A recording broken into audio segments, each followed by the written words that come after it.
Hey YouTube, good day. We're going to try to see if we can stay out of the wind. So I don't know if I can angle this thing the right way. Hopefully you can hear me.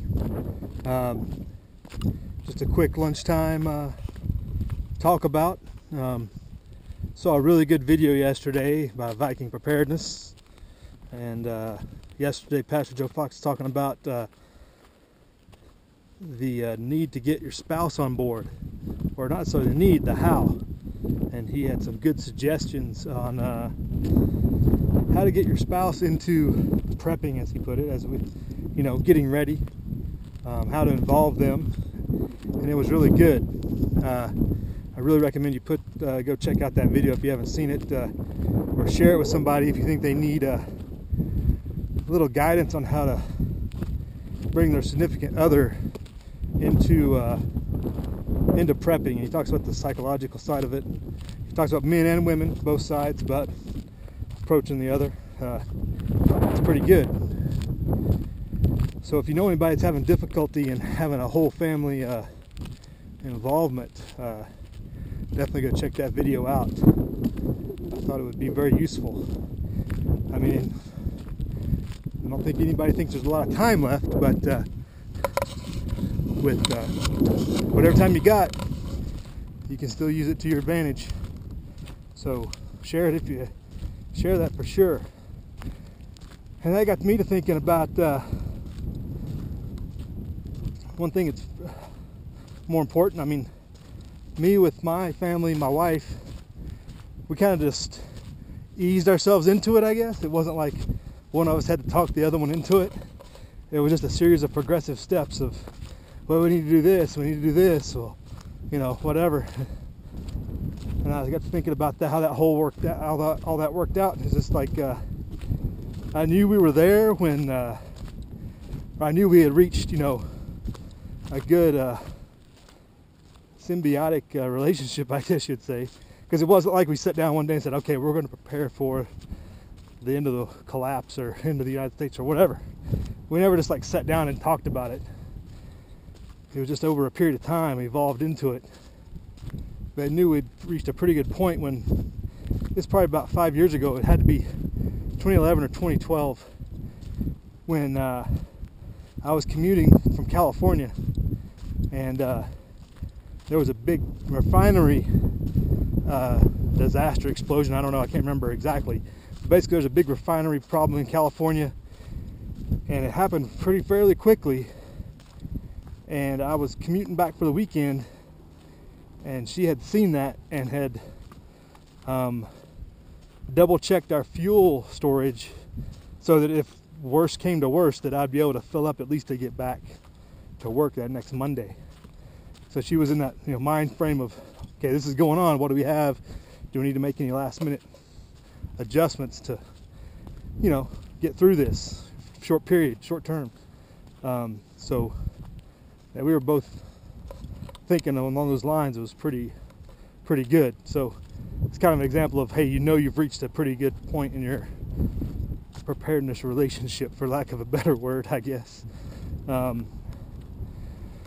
it also got me thinking about kids and how you involve them in prepping, getting ready, preparedness. It's a lifestyle, like they say, and my kids definitely live a different lifestyle than all their friends for the most part. And you never know what kind of effects it's going to have on them. Not so much thinking about negative or positive, but their perception. Do they perceive it negatively? Do they think it affects their, future, negatively? Do they have a positive outlook on it? Or are they just going to, when they leave or get out of the house or whatever, they're just going to drop it and not ever worry about it? Things you think about, because you want to pass on the lessons learned and the benefits of that. So how do you know that it's getting across? Because kids, they, especially getting close to teenage years, they don't like to share a lot of what they're thinking.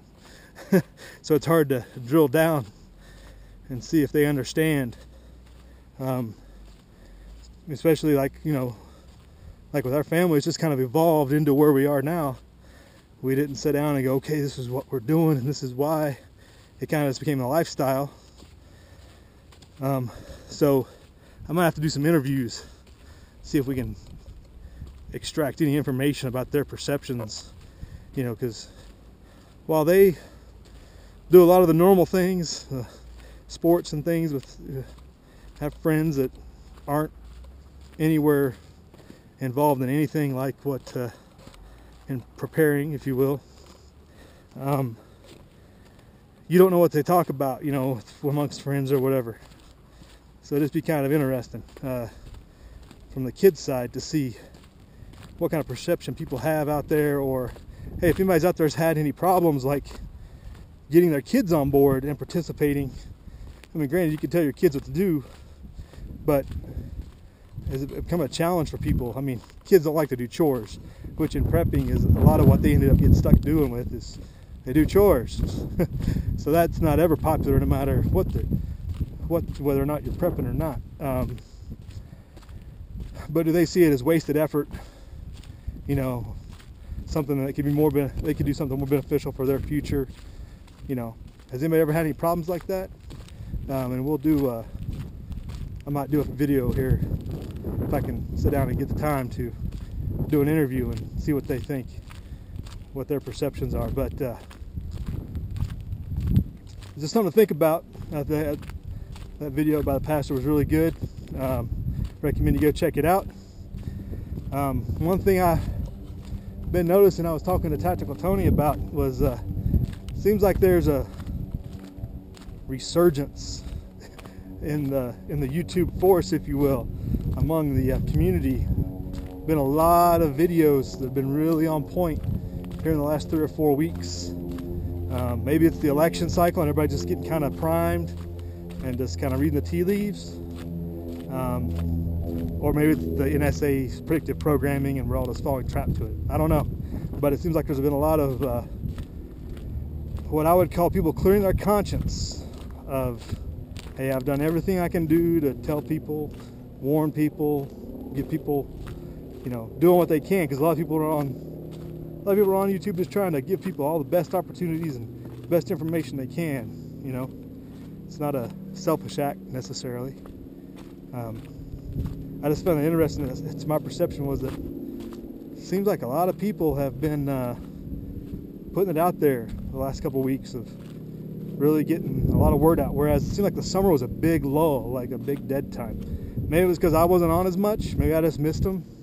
Because while I wasn't making videos, I was still watching videos, trying to share what information I could find out there. But other than the riots this summer, there wasn't much to get you concerned about prepping, or a lot of, I mean, the election rigmarole really wasn't really tied to a lot of the details I see coming out now about specific scenarios and what to do and what they're doing or what they perceive as being the next best step to take. So, some more thoughts. So that's lunchtime. Y'all hang in there. Live free.